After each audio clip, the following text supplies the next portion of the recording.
지난 시간에 이어서 절기에 대한 이해, 우리가 두 번째 시간을 좀 갖도록 하겠습니다.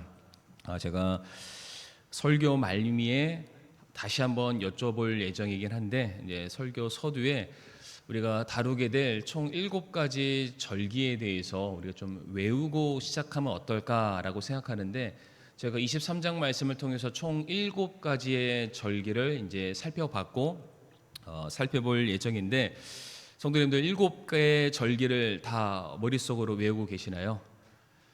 제가 도와드리겠습니다. 앞자만 따서요. 유무초오 나속장, 유무초오 나속장. 따라해 보실까요? 유무초오 나속장. 유로 하시면 안 되죠. 유하면 유월절, 유무초 아닙니다. 초막절은 초실절 첫 열매 명절이고요. 유무초오 오순절, 그 다음에 나팔절, 이제 오늘 배울 거니까요. 그 다음에 속죄절, 그리고 맨 마지막에 장막절, 초막절이라고도 부릅니다. 다시 한번 해볼까요? 유무초오 나속장, 유무초오 나속장. 첫 번째가 유월절, 두 번째가 무교절, 초실절, 오순절, 그 다음에 나팔절, 속죄일, 그 다음에 맨 마지막에 장막절. 유무초오 나속장. 제가 이거 신학교 때 시험 문제 맞추려고 외웠던, 앞자만 똑하고 따서 외웠던 유무초오 나속장, 벌써 10몇 년 전인데 아직도 제 머릿속에 남아있는데 아마 성도들 똑같이 외우지 않으실까. 제가 설교 말미에 다시 7가지 절기를 제가 여쭤볼 테니까 앞자만 따서 말씀해 주시면 되겠습니다. 지난 시간에 저희들 절기란 무엇인가에 대해서 제가 간단하게 의미를 설명드렸는데, 절기는 하나님의 구원의 시간표, 혹은 하나님의 심판의 시간표, 그리고 하나님께서 어떻게 이 땅에 하나님의 구속의 사역을 이루어 가실지 그 과정들을 시간의 순서에 따라 보여주시는 것이다 라고 말씀을 드렸고요. 이 땅에 살고 있는 하나님의 백성들이 그 절기를 지키는 가운데 우리가 무엇이 더 중요한지, 그리고 우리가 무엇을 준비하면서 살아야 되는지를 다시 한번 우리들의 몸과 마음에 새기는 날, 각인시키는 날이 바로 그 절기라는 의미 안에 담겨진 메시지라고 말씀을 드렸습니다. 그러면서 우리가 여러 번 반복했던 구절이 있는데요. 골로새서 2장 16절에서 17절 말씀 보시게 되면, 그러므로 아무도 먹는 것이나 마시는 것으로 인하여 또 거룩한 날이나 월삭이나 안식일에 관하여 너희를 판단하지 못하게 하라. 그것들은 절기를 포함합니다. 다가올 것들의 그림자이거니와 몸은 그리스도께 속해 있느니라 라고 되어 있죠. 그러니까 절기와 같은 것들은 다가올 것들을 보여주기 위한 하나의 그림자다. 그러니까 절기를 지킴으로써 우리는 장차 일어나게 될 일들이 무엇인지를 알게 되고 준비하게 되고 소망하게 된다라고 말씀을 드렸습니다. 그래서 우리가 지난 시간에 배웠던 것을 잠깐 복습해 보면은 제일 처음에 안식일에 대해서 우리가 배웠는데, 안식일은 단순히 쉬는 날이 아니다라고 말씀을 드렸습니다. 안식일은 창조주 하나님께서 예배를 받으시는 날이고요. 그리고 안식일의 주인 되신 예수 그리스도로 말미암아 구원받은 성도는 영원한 안식에 들어갈 수 있다. 제가 그렇게 말씀을 드렸습니다. 그리고 그 다음에 우리가 살펴봤던 게 유월절인데, 유월절은 단지 어린 양을 잡아서 먹는 날이 아니다라고 말씀드렸죠. 우리 유월절을 통해서 우리의 죄를 담당하기 위해서 십자가에서 피 흘리신 하나님의 어린 양이신 바로 예수님을 상징한다라고 말씀을 드렸습니다. 그리고 무교절은 단지 누룩이 없는 빵을 먹는 날이 아닙니다. 바로 누룩 없는, 죄 없는 예수님의 삶과 그분의 죽으심을 상징하는 것이며, 우리가 동일하게 그 예수님, 그 몸을 상징하는 빵을 먹음으로써 이제 죄 없으신 예수님과 우리가 하나가 되어서 우리가 주님의 거룩하심을 본받아서 우리도 죄를 제거하는 그러한 삶을 살겠다라는 신앙 고백이 그 안에 담겨졌다라고 말씀드렸고요. 무교절의 의미는 우리가 지금도 행하고 있는 주의 만찬을 통해서 그 의미가 더욱더 분명하게 전달이 되고 있습니다.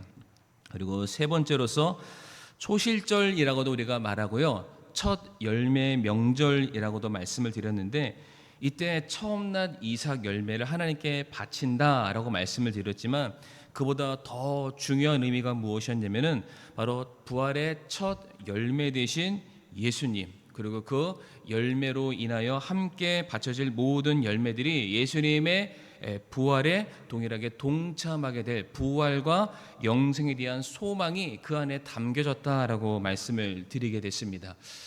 표정들을 보아하니 전혀 기억이 안 나시는 듯한데요, 우리가 이와 같은 것들을 배우게 됐고요. 오늘 나머지 오순절과 나팔절과 속죄일과 장막절에 대해서 짧게 원래는 지난번에도 그렇게 말씀드린 것 같은데, 각각의 절기 하나하나만 가지고도 저희들이 나눠야 될 내용들이 정말 많습니다만, 이번 시간에는 저희들이 대략적인 흐름과 아웃라인만 좀 살펴본다라고 생각하시면 되겠습니다. 이 시간에 우리가 오순절에 대해서 함께 살펴보도록 할 텐데, 본문 말씀을 읽지 않았기 때문에 이 시간 한번 읽어보도록 하겠습니다. 레위기 23장 15절과 16절의 말씀이 되겠는데요, 성도님들이 읽어주시면 감사하겠습니다. 시작.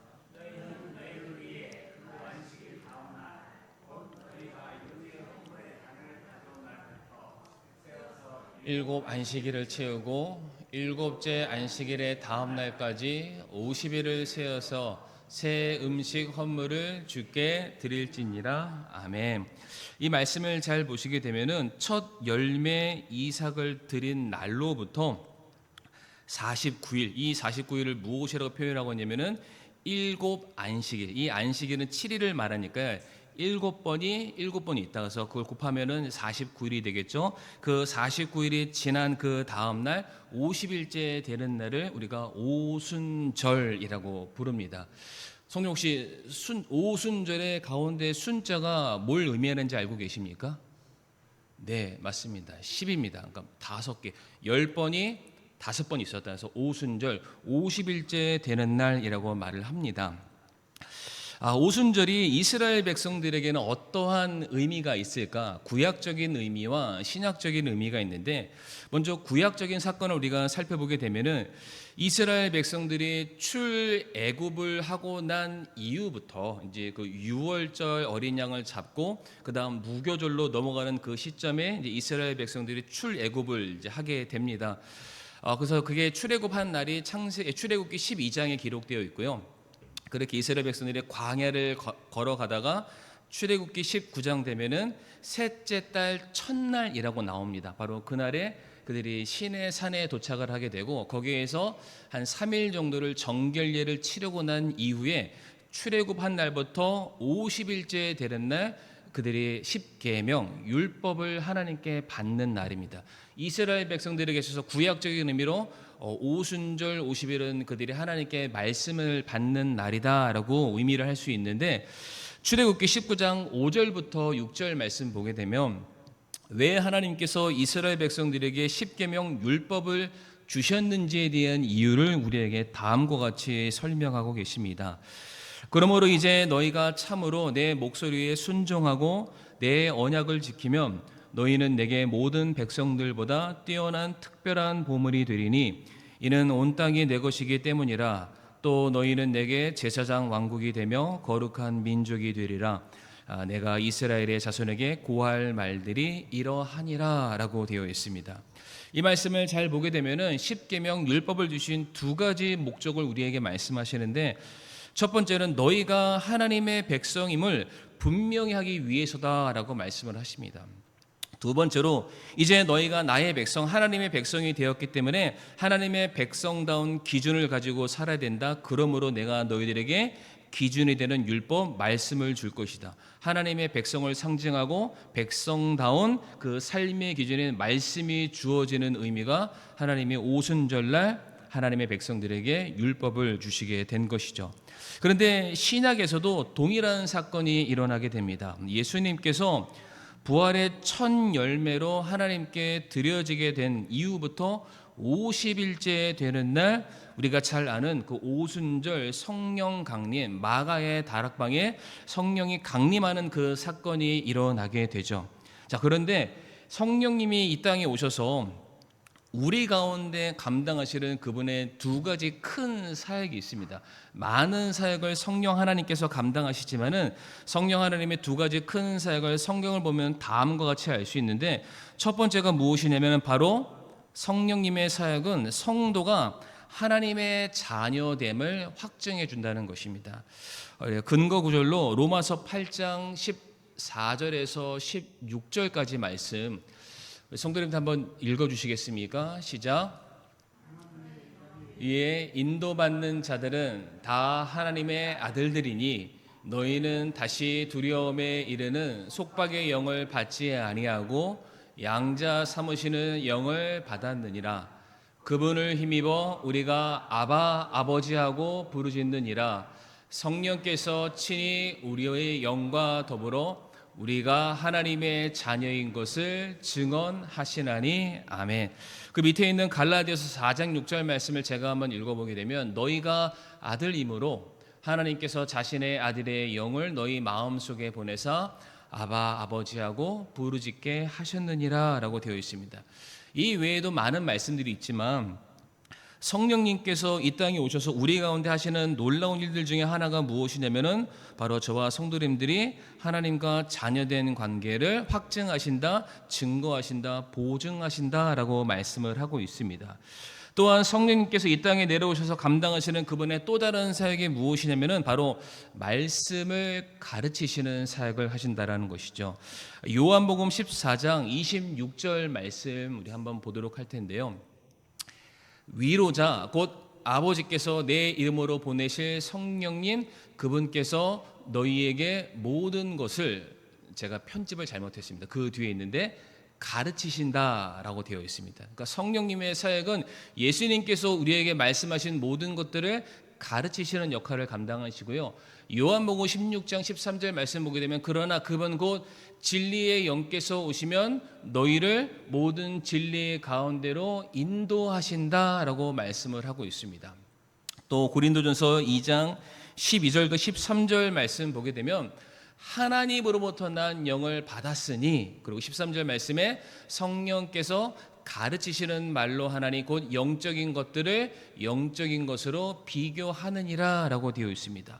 성경 말씀 보면은 성령께서는 우리 구원받은 성도들 가운데 내주하시면서 예수님이 우리에게 하신 말씀, 또 기록된 말씀의 내용이 무엇인지를 우리로 하여금 깨닫게 하시고 이해하게 하시고 받아들이게 하시고 그 말씀대로 삶에 살아갈 수 있도록 우리들의 삶을 인도해 주시는 역할을 감당하신다는 것이죠. 그러니까 다시 말해서 구약에 있었던 오순절의 사건과 신약에 있었던 오순절의 사건의 공통점이 무엇이냐면은 둘 다 하나님의 자녀됨을 상징을 하고요. 또한 하나님의 자녀로서 살아갈 수 있는 기준인 말씀과 율법과 십계명이 동일하게 그들에게 주어졌다는 것을 말씀을 하십니다. 자, 그런데 이 동일한 의미를 가지고 있으면서도 구약의 오순절과 신약의 오순절에는 크나큰 차이가 있습니다. 어떠한 차이가 있냐면 구약 시대에 주어졌던 그 율법이죠.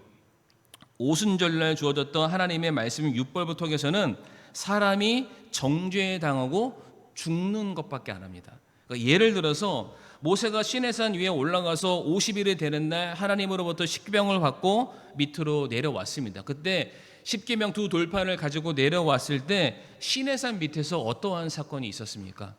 이스라엘 백성들이 아론과 함께 그들이 가지고 있는 모든 폐물을 다 끄집어내서 불에 던졌더니 짠하고 송아지가 나왔고, 그 송아지를 그들이 하나님으로 믿고 춤추며 잔치했던 그 장면을 아마 기억하실 텐데, 바로 그때에 모세가 그가 들고 있는 십계명 돌판을 던지고 그것을 갈아서 마시겠고 그 자리에서 즉결로 처단했을 때 혹시 몇 명이 죽었는지 알고 계십니까? 바로 그 자리에서 3,000명이나 되는 사람이 죽음에 이르게 됩니다. 그러니까 구약에 주어졌던 하나님의 말씀은 그들의 죄를 들추고 죄에 대한 심판이 그들에게 임하게 된다는 것이죠. 자, 그런데 반대로 신약 시대에 하나님께서 오순절 성령 강림을 통해서 어떠한 역사를 하시게 됩니까? 오순절 성령 강림을 받는 바로 그날에 베드로가 수많은 사람들 앞에 복음을 선포하게 되죠. 그때 베드로가 전했던 그 메시지의 주인이신 예수 그리스도에 대한 소식을 복음을 듣고 난 이후에 몇 명의 사람들이 구원받았는지 혹시 아십니까? 3,000명이나 되는 사람이 구원받고 예수님께로 돌아오게 되죠. 그들이 어떻게 구원받았습니까? 바로 율법을 완성하신 예수 그리스도를 그들이 영접함으로 말미암아 예수님의 의로움이 그들의 의로움이 되었고, 예수님께서 완성하신 율법에 대한 모든 것들이 바로 그들의 것이 되어서 그들이 하나님의 자녀로서 의로운 자로서 인정받게 됐고, 그들의 의롭다함을 보증해 주시는 성령을 그들이 그날 받게 된 것입니다. 그래서 오순절을 통해서 이스라엘 백성들, 그리고 장차 이 절기를 지키는 모든 성도들이 기억할 것이 무엇이냐면, 내가 율법을 지켜서 의로워진 게 아니다. 내가 모든 것이 하나님께서 내게 베풀어 주시는 은혜로 말미암아 내가 하나님의 자녀가 되었고, 또 하나님께서 내게 주신 이 말씀을 통해서 매일의 삶에 내게 은혜가 임하는구나, 이것을 깨닫는 것이 바로 오순절이라는 절기를 지키는 과정을 통해서 이스라엘 백성들이 날마다 다시금 되새겨야 될 내용이라는 것이죠. 우리가 다음에 이제 나팔절에 대해서 우리 함께 좀 살펴보도록 할 텐데요. 나팔절 레위기 23장 24절 말씀 우리 성도님들이 한번 읽어주시면 되겠습니다. 시작.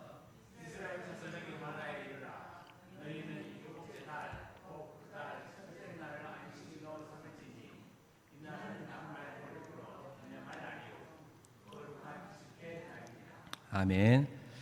나팔절에 대해서 나왔는데, 나팔절의 구약적인 의미를 먼저 좀 살펴보게 되면, 제가 왜 계속해서 구약과 신약을 분리해서 설명드리냐면은 처음 언급했었던 골로새서 2장 16절과 17절의 말씀 때문입니다.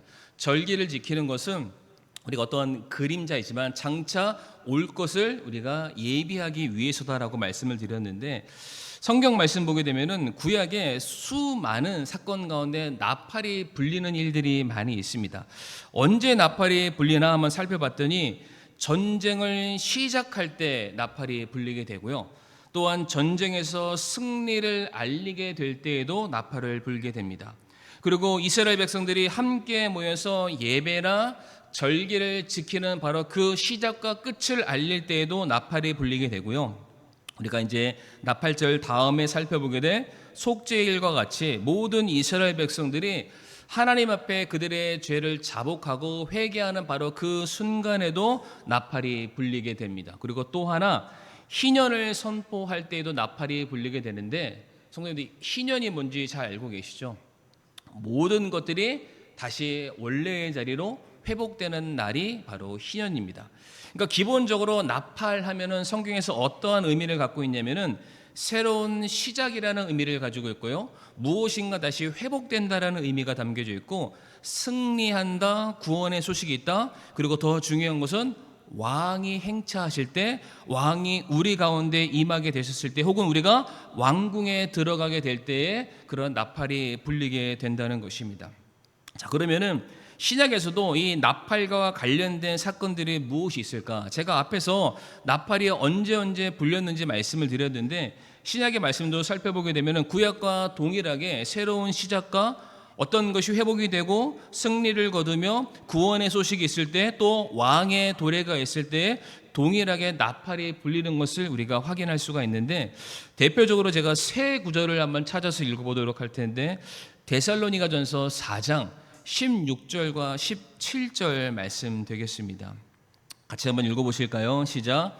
주께서 호령과 천사장의 음성과 하나님의 나팔 소리와 함께 친히 하늘로부터 내려오시리니, 그리스도 안에서 죽은 자들이 먼저 일어나고 그 뒤에 살아서 남아있는 우리가 그들과 함께 구름들 속으로 채어 올라가 공중에서 주를 만나리라. 그리하여 우리가 항상 주와 함께 있으리라. 아멘. 제가 구약에서 나팔 부는 사건을 뭐라고 설명드렸냐면, 백성들이 모일 때 혹은 왕이 우리 가운데 행차하실 때라고 말씀드렸는데, 16절 말씀 보면은 주께서 호령과 천사장의 음성과 하나님의 나팔 소리와 함께 하늘로부터 백성들 가운데 내려오신다라고 했을 때 동일하게 나팔이 불렸고요. 그 음성을 듣고서 모든 사람들이, 죽어있는 자나 살아있는 자나 모든 주님을 믿는 하나님의 백성들이 함께 모여서 주를 만나고 주를 영접하고 주를 예배하는 바로 그 장면, 바로 그와 같은 순간에도 동일하게 나팔이 울려 퍼지게 되죠. 그리고 제가 또 언제 나팔이 울린다고 말씀드렸냐면은, 어떠한 것이 회복되었을 때 혹은 승리하는 그 순간에 나팔이 불린다라고 말씀드렸는데, 고린도전서 15장 52절 말씀 같이 한번 우리 읽어보도록 하겠습니다. 시작. 나팔 소리가 나매 죽은 자들이 썩지 아니할 것으로 일어나고 우리가 변화되리니. 아멘. 나팔 소리가 나니까 죽음에서 부활로 변하게 될 것이다.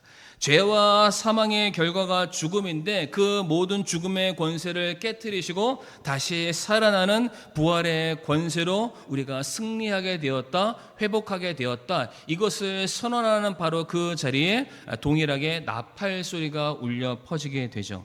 그리고 동일하게 승리의 사건을 알릴 때에도 나팔이 등장하는데, 요한계시록 11장 15절 말씀 같이 한번 읽어보겠습니다. 시작. 일곱째 천사가 나팔을 불매 하늘에 큰 음성들이 있어 이르되, 이 세상의 왕국들이 우리 주와 그분의 그리스도의 왕국들이 되었고 그분께서 영원 무궁토록 통치하시리로다 하니. 아멘. 우리 주와 그분의 그리스도의 왕국들이 되었다. 이 세상의 모든 왕국들이 저마다 그 나라의 대통령이 있고 그들의 왕이 있고 그들의 소유가 있고 그들의 영토가 있었지만은, 이제 나팔과 함께 이 땅에 내려오실 예수 그리스도로 말미암아 모든 나라가 주님의 나라가 되었다.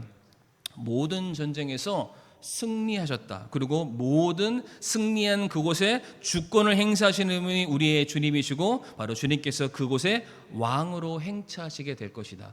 바로 그때 불리는 것이 나팔이라는 것이죠. 그러니까 신약 성경에서도 나팔은 무엇과 연관이 있냐면 예수님과 연관이 있고요. 더 구체적으로 말씀드리게 되면은 예수님의 재림과도 연관이 있습니다. 나팔 소리와 함께 예수님이 재림하시게 되고요. 바로 그 동시에 완전하게 이 땅에는 모든 것들이 종식되는, 그리고 구원받은 모든 성도들이 구속이 일어나고 회복되고 부활의 사건이 일어나며 하나님의 나라와 하나님의 왕국이 도래하게 되는 사건이 일어나게 될 것입니다. 그래서 이 동일한 나팔 소리를 들을 때 우리가 두 가지 반응을 할 수 있습니다.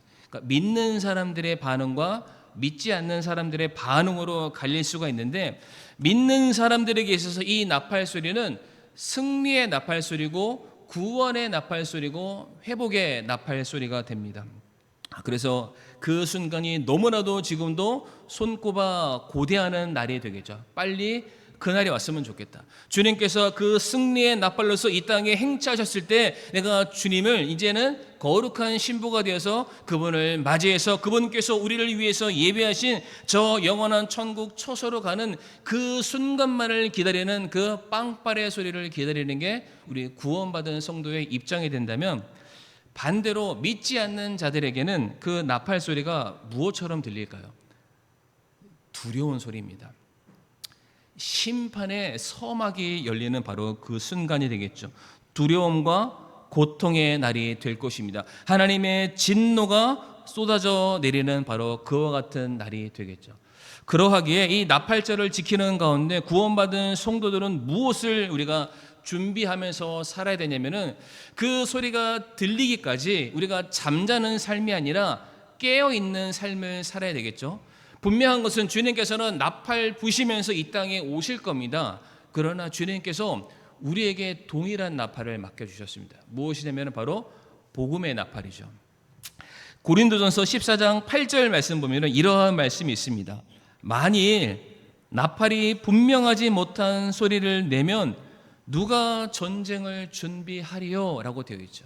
그러니까 해야 할 말을 온전하게 하지 못하면 그 말을 듣지 못함으로 말미암아 수많은 사람들이 지금의 시대가, 지금의 상황이 어떠한지를 분별하지 못해서 깨어있지 못하고 다 영적으로 잠들어 있을 수 있다라는 겁니다.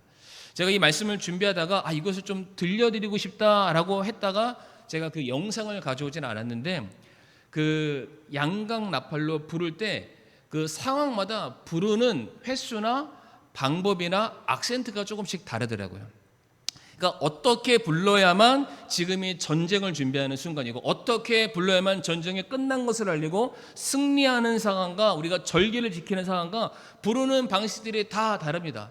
그러니까 사람들이 잘못 듣고 전쟁인 줄 알고 왔는데 알고 봤더니 예배를 드려야 되는 상황인 거예요. 전쟁이 끝난 줄 알았는데 갔더니 이제 전쟁이 막 시작되고 있는 거죠. 이러한 상황에 얼마나 많은 사람들이 혼돈 가운데 빠지겠습니까? 그러니까 믿는 사람들에게도 나팔 소리가 제대로 전달이 되어야 되는데, 믿지 않는 사람들에게는 얼마나 더 정확한 나팔 소리가 전달이 되어야 될까요? 그러니까 우리가 깨어서 이 소식을 알려야 될 책임과 의무가 있다라는 것입니다. 너무 설교가 길어질까 봐 제가 이 나팔 소리의 원어의 의미까지는 더 설명을 드리지 않을까 했지만, 이 나팔 소리가 원어를 살펴보게 되면은 두 가지 의미가 있는데, 하나는 실제적인 나팔 소리가 있고요, 또 하나는 우레와 같은 함성도 있습니다. 성도님들, 여리고성이 어떻게 무너졌나요? 이스라엘 백성들의 함성과 함께 무너졌죠. 그러니까 우리가 수많은 사람들, 그들의 마음속에 여전히 켜켜이 쌓여있는 그들의 죄의 담을 무너뜨려야 될 사명이 저와 성도님들에게 있다는 것입니다. 우리가 전해야 될 나팔 소리가 있습니다. 우리가 그 일에 우리가 게을리지 않기를 간절히 바랍니다. 세 번째, 속죄일입니다. 속죄일. 예레미야 23장 27절에서 28절 말씀 우리 성도님들 읽어주시면 감사하겠습니다. 시작. 그것은 너희에게 거룩한 집회의 날이 되리라. 너희는 너희 혼을 괴롭게 하며 불로 예비하는 헌물을 주께 드리고, 그날에는 아무 일도 하지 말지니 그날은 너희를 위해 주 너희 하나님 앞에서 속죄하는 속죄일이니라. 아멘. 이미 저희는 레위기 16장에서 속죄에 대해서 배운 적이 있습니다. 아마 기억하실 텐데요. 대속죄일 1년에 한 번 대제사장이 하나님께 나아가 모든 백성들의 그 해에 지었던 모든 죄를 완전하게 씻음 받는 날, 바로 그 날이 대속죄일인데, 지금 이와 같은 날을 절기로 하나님께서 이스라엘 백성들에게 허락하셨고 매해마다 이것을 지켜라 라고 말씀을 하시죠. 여기서 중요한 것은 매년마다 제물을 잡아서 피 흘림으로 죄를 용서받고, 근데 또 짓고, 또 죄를 용서받고 또 짓고, 이러한 것들을 반복해라 라는 차원에서 주신 것이 아니라, 이와 같은 속죄의 절기를 지킬 때마다 이제 우리가 바라봐야 될 것은 무엇이냐면은, 이제 우리의 이렇게 반복되는 모든 죄악마저도 완벽하게 씻어줄 그 속죄의 날이 오게 될 것이다. 우리의 죄를 완전히 사해 주시고 우리를 완전하게 대속해 주실 메시아가 장차 오시게 될 것이라는 소망을 품으라는 의미에서 우리에게 속죄일을 허락하시게 됐습니다. 그래서 이어지는 29절부터 31절 말씀 보게 되면, 그 속죄일에 모여서 너희가 이와 같이 하라라고 말씀하십니다. 그러니까 속죄일은 죄를 용서받는 날이니까 나는 깨끗함을 받아서 떳떳하라 라고 말씀하지 않고요, 29절과 31절 말씀 보면은 무엇을 말씀하고 계시냐면은 대표적으로 두 가지가 있는데, 하나는 너희가 괴로움을 당해야 된다라고 말씀을 하십니다. 29절 말씀에 나와 있죠. 여기서 괴로움은 금식을 말합니다. 너희가 금식해야 된다. 속죄일 날. 어떤 의미일까요? 저는 하나님의 긍휼 없이는 제가 살아갈 수 없는 죄인입니다. 저에게는 다른 것이 필요한 것이 아니라 오직 나에게 필요한 것은 하나님의 은혜, 자비, 긍휼이 필요합니다. 저에게 필요한 양식이 있다면 그것은 주님의 사랑입니다 라고 고백하는 날이 속죄일의 모습이 되어야 된다라고 말씀하고 계시고요. 또 30절 말씀 보면 뭐라고 되어 있습니까? 아무 일도 하지 말아라 라고 되어 있죠. 그런데 진짜 아무 일도 하지 말라는 게 아닙니다. 레위기 16장 말씀과 우리가 좀 겸해서 살펴보게 되면은 어차피 모든 인간들은 자기 죄의 문제에 대해서 어떠한 일도 관여할 수 없고 자기 힘으로 그것을 사할 수 있는 능력은 누구에게도 없습니다.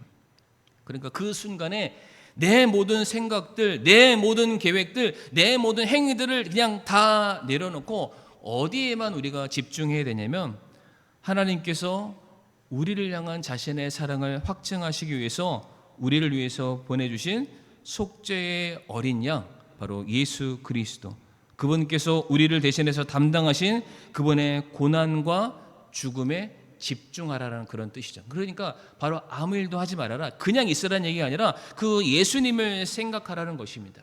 비록 우리가 예수 그리스도의 공로로 말미암아 죄 사함 받고 구원 받았지만 그 예수님이 만약 계시지 않았다면 우리가 저 십자가에 못 박혀 죽임을 당해야만 했었고, 또 영원히 꺼지지 않는 불못에서 심판받아 마땅한 죄인이 바로 나였음을 우리가 다시 한번 기억하면서 우리가 그 은혜를 감사하는 시간, 그리고 그 은혜에 합당한 자로 살아가기 위해서 나 자신의 모든 잘못된 것들을 다 내려놓는 시간이 바로 속죄일날 너희가 해야 할 일이다 라고 명시를 하고 계십니다. 네, 중요한 것은 무엇이냐면 이 대속죄일날 내가 죄에 대해서만 생각하는 그런 시간이 아닙니다. 내 모든 죄가 사함을 받고 죄와 사망의 권세에서 내가 해방을 받게 되었기 때문에 이제 우리 안에는 무엇만 남아있냐면 정결함을 입게 된 의인으로서의 자격만 남아 있습니다. 그 의인이 장차 들어가게 될 천국에 대한 기대와 소망을 갖고 우리는 기쁨과 환희의 순간으로 넘어갈 수 있게 된다는 것이죠. 로마서 5장 10절과 11절 말씀을 한번 보게 되면, 이는 우리가 원수였을 때에 하나님의 아들의 죽음으로 말미암아 하나님과 화해하게 되었을진데 속죄를 이루어 주신 것이죠. 화해하게 된 자로서 더욱더 그분의 생명으로 말미암아 구원을 받을 것이기 때문이라. 원래 우리에게는 죄로 말미암아 사망밖에 없었지만은 예수 그리스도로 인하여서 우리가 새 생명을 얻게 되죠. 중요한 것은 새 생명만 얻게 된 것이 아니라 그러할 뿐 아니라 우리가 우리 주 예수 그리스도로 말미암아 이제 속죄를 받았으며 그분을 통해 또한 하나님을 기뻐하느니라. 하나님과의 관계가 회복됐다라고 말하죠. 하나님의 자녀되는 권세를 다시 한번 얻게 되었고 천국의 소망을 꿈꿀 수 있는 그러한 자로서 우리가 자격을 또다시 획득하게 되었다라고 말하고 있습니다.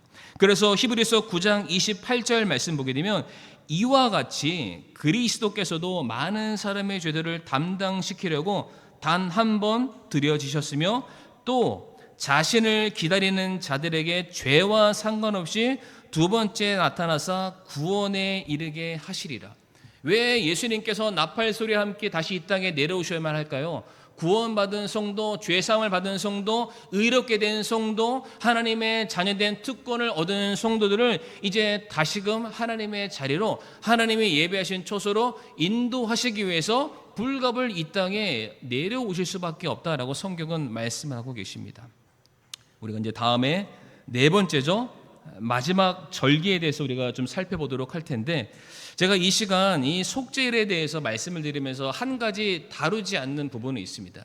제가 앞에까지 설명드렸던 속죄일은 교회, 구원받은 성도들에 관련된 속죄일만 말씀드렸던 것이고요. 이게 이스라엘 민족들을 향한 속죄일의 의미는 조금 더 다릅니다. 이 속죄일이 이스라엘 민족들을 향해서 적용되게 되었을 때는 그들이 예수님을 받아들이지 않고 예수님을 배반하고 예수님을 십자가에 못 박아 죽게 만들었기 때문에 그들이 행한 모든 죄들에 대해서 하나님께서 심판하시는 그런 날, 그들의 자신의 죄인됨을 깨닫게 되는 그 날이 있는데, 성경 말씀 보게 되면 그때가 야곱의 고난이라고 말을 합니다. 이스라엘 백성들이 받게 될 그 대환란 가운데 모든 이스라엘 백성들이 드디어 자신들의 죄인됨을 깨닫고 민족적인 회개가 일어나면서 그들이 죄 용서받는 날이 그 속죄 가운데 포함이 되어 있기도 합니다. 이것은 우리가 나중에 시간 되면은 좀 다뤄보도록 하고요. 마지막 장막절 배울 텐데, 제가 처음에 말씀드렸던 거 한번 이 시간 다시 한번 해보도록 하겠습니다. 우리 유대인의 7가지 명절 앞자만 따서요, 시작. 유, 무, 초, 오, 나, 속, 장. 유, 무, 초, 오, 나, 속, 장. 통과하셨습니다. 맨 마지막에 한 번 더 하고 마치도록 하겠습니다. 장막절은 무엇이고 장막절이 우리에게 주는 그 예언적인 메시지와 의미는 무엇인가? 기본적으로 장막절의 경우에는 나뭇가지로 얼기설기 만든 집 안에 이스라엘 백성들이 거하면서 무엇을 다시 한번 회상하냐면 과거 그들이 출애굽하고 광야 그 40년의 여정 가운데 그들이 보냈던 그때 그 날들을 기억하는 순간들입니다. 그러면서 무엇을 깨닫게 되냐면 우리들의 인생이 지금 우리가 살고 있는 모든 것들이 영원한 게 아니다. 우리는 이 땅에 나그네와 같은 인생으로서 잠시 있다, 잠시 머물다 가는 그러한 삶을 사는 것뿐이다. 그것을 다시 한번 기억하는 날이 장막절입니다. 그러나 거기에서 끝나는 것이 아니라 이제 장차 구원받은 성도들이 거하게 될 장막은 사람의 손으로 만든 것도 아니요, 잠깐 성경에 나와 있는 인생이 70이요 강가라면 80이라는 그 얼마 안 되는 인생만을 위한 그러한 장막이 아니라 영원토록 거하게 될 하나님께서 사랑하는 백성들을 위해서 예비하신 처소로 들어가는 날이 있을 것이다. 그 날을 꿈꾸라는 것이죠. 요한복음 14장 2절부터 3절까지 말씀을 한번 보시게 되면은요, 내 아버지 집에 거할 것이 많도다. 그렇지 않으면 내가 너희에게 말해 주었으리라. 내가 너희를 위해 처소를 예비하러 가노니 가서 너희를 위해 처소를 예비하면 내가 다시 와서 너희를 내게로 받아들여 내가 있는 곳에 거기에 너희도 있게 하리라 라고 되어 있습니다. 이 말씀도 보게 되면 내가 다시 와야 된다라고 또 언급하고 계시죠. 예수님의 재림은 분명한 사실입니다. 내가 다시 올 것이다. 내가 너희를 다시 받아들여서 내가 있는 이곳으로 너희를 인도할 것인데, 예수님이 내가 있는 곳이 어디입니까? 내 아버지의 집이죠. 하나님이 계시는 곳, 영원하신 하나님이 머무시는 영원한 처소를 위해서 내가 너희를 인도할 것이다 라고 말씀을 하고 계십니다. 이곳이 어떠한 곳인지 저는 상상할 수가 없습니다. 근데 영어적인 표현으로 이 처소를 뭐라고 표현하냐면은 맨션이라고 되어 있습니다. 맨션. 이 한국적인 토양에서 맨션은 그렇게 좋지 않습니다. 왜 한 2층 단층 빌라에 무슨 맨션 이래서 요즘 아파트는 그런 거 안 붙이잖아요. 파크 뷰, 리버 뷰 뭐 이런 거 붙이는데, 근데 이 맨션의 원래 의미를 보게 되면 굉장히 넓은 집 혹은 궁궐과도 같은 곳을 상징할 때 이 맨션이라는 단어가 쓰인다고 합니다. 분명한 건 저는 어떠한 곳인지 상상할 수는 없지만 하나님께서 사랑하는 자녀들을 위해서 예비하신 곳이고, 말씀으로 이 세상을 창조하신 하나님께서 디자인하신 그런 곳이죠. 가장 영광스러운 곳이죠. 영원토록 안식과 평화를 누릴 수 있는 그곳은 우리들에게 있어서 더할 나위 없는 이상적인 장소가 될 것임이 분명합니다. 그래서 성도님들, 이 땅에서 집이 작다고 속상해하지 마시길 바랍니다. 조그마한 집에 산다고 너무 힘들어하지 마시고, 이거는 그냥 후 하고 불면은 사라지는 얼기설기 그냥 간단하게 잠깐 머물다 가는 집이라고 그렇게 생각하시면 우리에게 위로가 되지 않을까.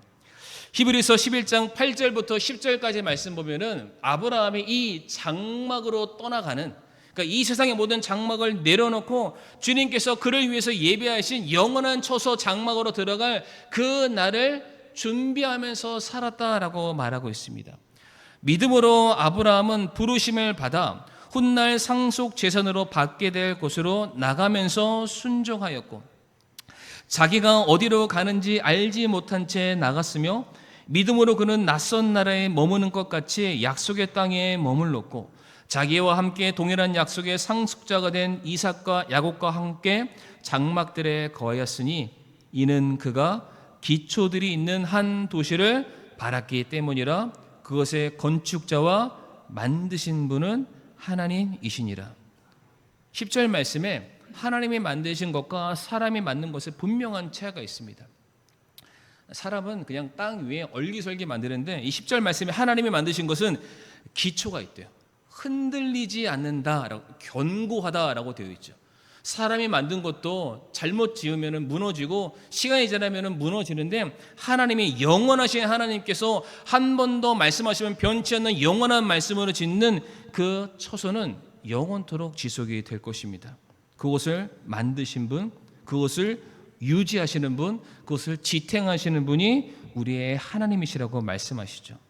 아브라함이 그 하나님이 예비하신 처소를 바라보며 소망 가운데 살았다면, 아브라함과 동일하게 믿음을 갖고 있는 저와 우리의 사랑하는 성도님들 역시 이 땅에서의 삶이 아니라 저 영원한 처소 천국을 우리가 소망하면서 우리가 살아가야 되지 않을까. 분명한 것은 이 장막절의 절기를 지키면서 영원한 천국을 고대하는 성도들은 이 땅에서 우리가 겪게 되는 좀 불편한 삶에 대해서 그렇게 크게 연연하지 않을 겁니다. 성도님도 가끔 이렇게 여행 다니시잖아요. 뭐 가능하면은 뭐 캠핑 같은 것도 가시는 분들이 계신지 모르겠지만, 분명한 거는 아무리 좋은 호텔에서 우리가 머물러도, 물론 저는 스위트 룸에서는 머문 적이 없어서 그런 데서 머물다 오면은 거기가 더 좋겠지만, 아무리 좋은 곳에 갔다 할지라도 저희가 집에 오면은 제일 먼저 하는 말이 뭔지 아시죠? 집이 최고다. 집이 최고입니다. 그러니까 마찬가지입니다. 우리가 이 땅에서 그 좋은 것들을 다 누리며 산다 할지라도 천국에 들어가는 순간, 야, 이곳이 나에게는 최고다. 우리가 그 믿음으로 살아갈 수만 있다면 잠시 잠깐 겪는 이 세상에서의 불편함들은 우리가 얼마든지 이겨낼 수 있지 않을까. 우리가 그 믿음을 갖기 위해서 장막절을 지키라라고 말씀하고 계시는 겁니다. 지금까지 유대인들이 지키는 그 7가지 명절, 절기들에 대해서 우리가 함께 살펴봤는데요. 유무초 나속장, 유월절, 무교절, 초실절, 오순절, 나팔절, 속죄절, 그리고 장막절. 근데 성도님들, 이 7가지 절기를 우리가 크게 2가지로 나눌 수 있습니다. 뭐로 나눌 수 있냐면은 예수님의 초림과 예수님의 재림으로 나눌 수 있습니다. 초림에는 어떠한 절기가 들어갈까요? 유월절, 무교절, 초실절, 오순절. 이 4가지 절기는 거의 동시다발적으로 일어납니다. 물론 오순절의 경우에는 첫 열매 명절로부터 49일이 지나기는 하지만 유대인들은 이것을 봄절기에 지키는 절기라고 그렇게 부릅니다. 그리고 그 오순절이 끝나고서부터 그 다음에 있게 될 나팔절까지는 약 4개월의 공백이 있습니다. 정확하게 그 유대인의 절기로 날짜 달력으로 말씀드리면 약 113일에서 114일 정도 되는 그 기간의 텀이 있는데, 마치 오순절로부터 이게 비어 있는 그 긴 공백이 오늘날 우리가 살고 있는 이 은혜의 시대, 성령의 시대, 교회의 시대를 우리들에게 보여주는 것은 아닌가. 그럼 나머지 3개가 뭐죠? 나팔절과 속죄일과 장막절. 예수님의 재림과 관련이 있습니다. 나팔 소리와 함께 주님께서 내려오시게 될 것이고요. 믿는 자는 구속해서 회복으로 인도하시지만은 믿지 않는 자들을 향해서는 심판을 하시게 되고, 모든 것 가운데 이제 장차 그들을 위해서 예비되신 천국으로 인도하는 하나님의 놀라운 구속의 시간표를 그리고 있는 것이 바로 유대인의 절기, 7가지 절기들 가운데 포함되어 있는 놀라운 메시지가 되겠습니다. 그러므로 우리가 하나님의 이 시간표는 지금도 이렇게 견고히 흘러가고 있습니다. 그러니까 우리가 어떻게 살든 하나님은 하나님의 시간표대로 일을 하시기 때문에 우리가 정말로 깨어있는 삶, 지금 우리가 어떠한 시대를 살고 있고 하나님의 시간표는 어떻게 흘러가고 있으며 이제 앞으로 주님께서 나팔 불고 오시는 그날이 얼마 남지 않는 이때에 우리가 더욱더 깨어서 복음의 나팔수가 되어서 주님의 오심을 아직도 믿지 않는 자들에게 우리가 몸과 마음과 정성을 다해서 선포할 수 있는 우리 저와 우리 사랑하는 모든 성도님들이 될 수 있기를 바라겠습니다. 네, 이 시간 우리 반주자 앞으로 나오시고